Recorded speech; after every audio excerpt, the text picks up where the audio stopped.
અને મિત્રો, આજે મેં વાત તમને કરી છે, આ એક વ્યક્તિગત વિચાર છે. કોઈ પણ ધર્મ, જાતિ કે કોઈ પણ કોર્પોરેટ ફિલ્ડ ને લઈને ડરાવવા ધમકાવવા માટે કોઈ વિડીયો બનાવ્યો નથી. આ એક ફક્ત વ્યક્તિગત વિચાર છે જે તમારી સાથે અમે શેર કર્યું છે. સારું લાગે તો સપોર્ટ કરજો અને 4 લોકોને આ વિડીયો મોકલજો પણ. જય જિનેન્દ્ર દોસ્તો.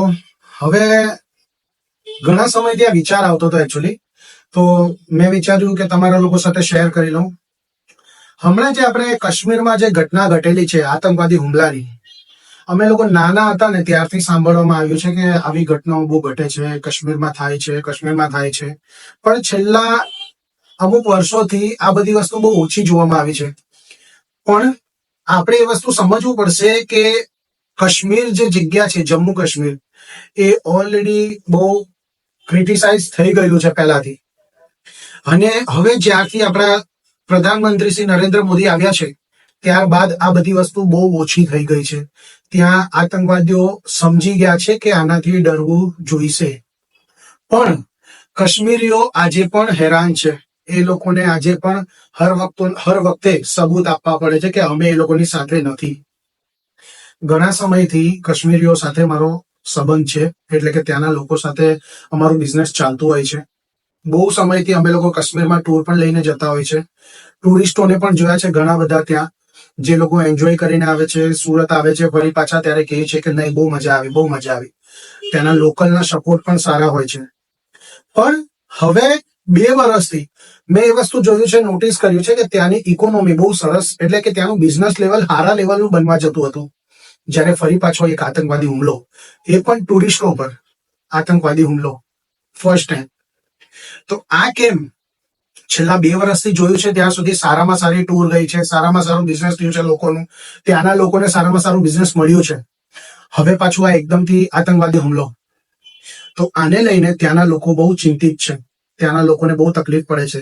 હમણાં એક લેટેસ્ટ ન્યૂઝ મેં જોતો હતો, સાંભળતો હતો, ત્યારે મેં ન્યૂઝ ચેનલ પર સાંભળ્યું કે ત્યાંના એક વ્યક્તિએ કીધું કે તમને લોકોને ડરાવવા માટે આ હુમલાઓ થાય છે. મહેરબાની કરીને તમે ડરશો નહીં. તમે અહીંયાથી અગર આવવાનું બંધ કરી દીધું તો કાશ્મીર પાછું તમારા હાથથી જતું રહેશે.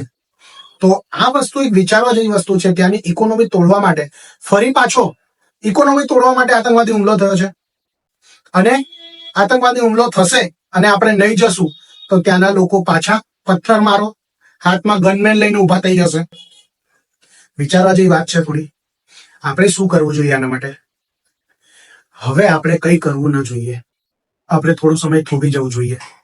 થોભીને આપણા જે ગવર્મેન્ટ છે, હું ભારતીય ગવર્મેન્ટ એટલે ભારતના સરકારને એક વિનંતી કરું છું કે તમે લોકો સુરક્ષા માટે કઈ અલગ લેવલનું, જે તમે ઓલરેડી કરો છો, ના નથી, તમે લોકો કરો છો, તમે બહુ કર્યું છે, પણ હજી થોડું આપણે ધ્યાન આપવાની જરૂર છે. ત્યાંના લોકો આ વસ્તુને લઈને બહુ જ હેરાન થઈ ગયા છે. આપણા સુરતમાં પણ, લંકામાં પણ વિભીષણ હતા, એટલે સમજ્યા તમે. એટલે કાશ્મીરમાં પણ પ્રોબ્લેમ હોઈ શકે છે, ના નથી પાડતા, બધા એક જેવા નથી હોતા. તો આપણા મિત્રો, ખાસ કરીને હું અમદાવાદના ટુરિઝમ વાળાઓને કહું છું, એકદમથી વોકઆઉટ ન કરો. કાશ્મીર આપણા દેશનું જ અવિભિન્ન અંગ છે. એને આપણે અલગ ન કરવું જોઈએ. ટૂર લઈ જવાનું ના ન પાડો, પણ આપણા ગવર્મેન્ટને આપણે વિનંતી કરી શકીએ ત્યાં સુરક્ષાનો જે થોડી એક ચૂક થઈ છે એને પણ હજી થોડું સારા લેવલનું ઊભું કરો. જય માતાજી, જય શ્રી કૃષ્ણ, જય જિનેન્દ્ર.